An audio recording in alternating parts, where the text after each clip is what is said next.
നമസ്കാരം.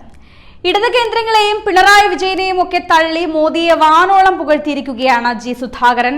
ബി.ജെ.പി. കേരളത്തിൽ ശക്തമായ വേരോട്ടം നടത്തുന്നുവെന്നും രണ്ടാം പിണറായി സർക്കാരിന് വികസന നേട്ടങ്ങളില്ല എന്നും തുറന്നടിച്ചുകൊണ്ട് ജി സുധാകരൻ പറഞ്ഞിരിക്കുന്നു. പിണറായി ഒരു നല്ല മുഖ്യമന്ത്രി അല്ല എന്നതിന് വലിയ തെളിവ് കൂടിയാണ് സുധാകരന്റെ ഈ തുറന്നുപറച്ചിൽ. CPM-ന്റെ മുതിർന്ന നേതാവ് ജി സുധാകരൻ ബി.ജെ.പിയിലേക്ക് പോകുന്നു എന്നതിന്റെ വ്യക്തമായ വിവരങ്ങളാണ് ഇതിലൂടെ പുറത്തുവരുന്നത്. മോദിയുമായി ഉടൻ തന്നെ ഒരു കൂടിക്കാഴ്ച നടത്തിയേക്കുമെന്ന തലത്തിൽ പോലും CPM തലത്തിൽ തന്നെ ചില സൈബർ വിങ്ങുകൾ ഇത്തരത്തിൽ വാർത്തകൾ പറയുന്നതായാണ് വിവരം.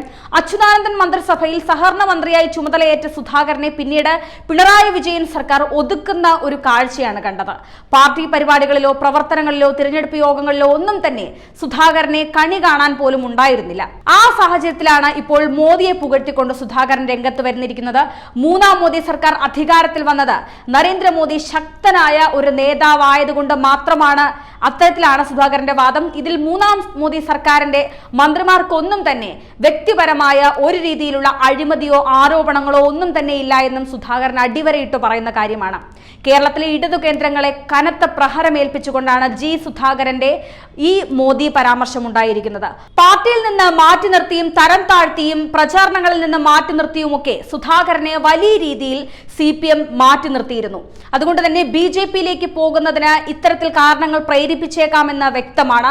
അങ്ങനെ സുധാകരൻ പോയാൽ അടുത്ത നിയമസഭാ സ്ഥാനാർത്ഥിയോ ഒരു ഗവർണർ സ്ഥാനമോ ഒക്കെ നൽകി അദ്ദേഹത്തെ ബി.ജെ.പി. നിലനിർത്തുമെന്ന് തന്നെയാണ് ഇതിൽ നിന്ന് മനസ്സിലാകുന്നത്. അതുകൊണ്ട് തന്നെ ഇത്തരത്തിലുള്ള സ്ഥാനമാനങ്ങൾ നൽകിയത് കൊണ്ടാണ് മോദി ഭക്തനാക്കി സുധാകരനെ മോദി ഭക്തനാക്കിയതിന് പിന്നിൽ എന്ന് പോലും ചിന്തിക്കേണ്ടിയിരിക്കുന്നു. അങ്ങനെ വന്നാൽ ഇടത് കേന്ദ്രങ്ങൾക്ക് വലിയ തിരിച്ചടി തന്നെയായിരിക്കും ഉണ്ടാവുക. അത് മാത്രമല്ല, സുരേഷ് ഗോപിയുടെ വിജയത്തെ ഇടത് നേതാക്കൾ അടക്കം വലിയ രീതിയിൽ വ്യക്തിപരമായ വോട്ടിലൂടെയാണ് അദ്ദേഹം ജയിച്ചു കയറിയത് എന്ന തരത്തിൽ പ്രചരണം ഉണ്ടാക്കിയിരുന്നു. എന്നാൽ അത് ശരിയല്ല എന്നും സുരേഷ് ഗോപിക്ക് ലഭിച്ചത് കൃത്യമായ രാഷ്ട്രീയ ബി.ജെ.പി. വോട്ടാണെന്നും സുധാകരൻ അടിവരയിട്ട് പറയുന്നു.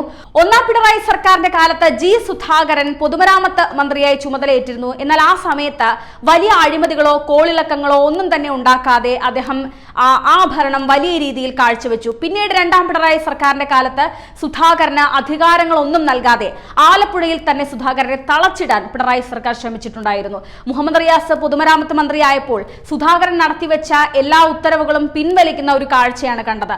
മരുമകന് വേണ്ടി വിരളി പിടിച്ച് പിണറായി വിജയൻ പാർട്ടിയെ പോലും മറക്കുന്ന ഒരു കാഴ്ചയാണ് കണ്ടത്.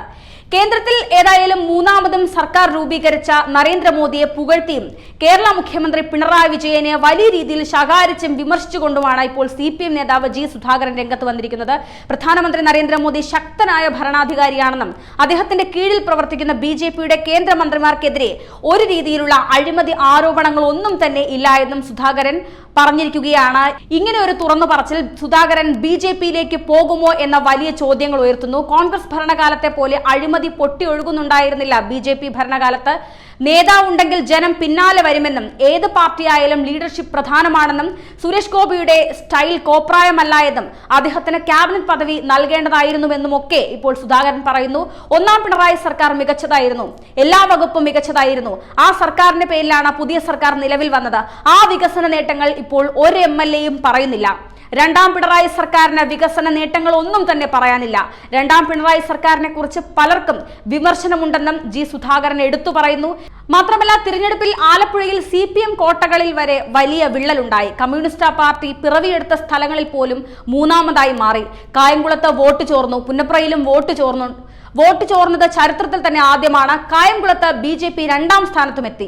പുന്നപ്ര വയലാർ സ്മാരകങ്ങൾ ഇരുന്നിടത്ത് CPM മൂന്നാം സ്ഥാനത്തേക്ക് പോയെന്നും അദ്ദേഹം അടിവരയിട്ട് പറയുന്നു.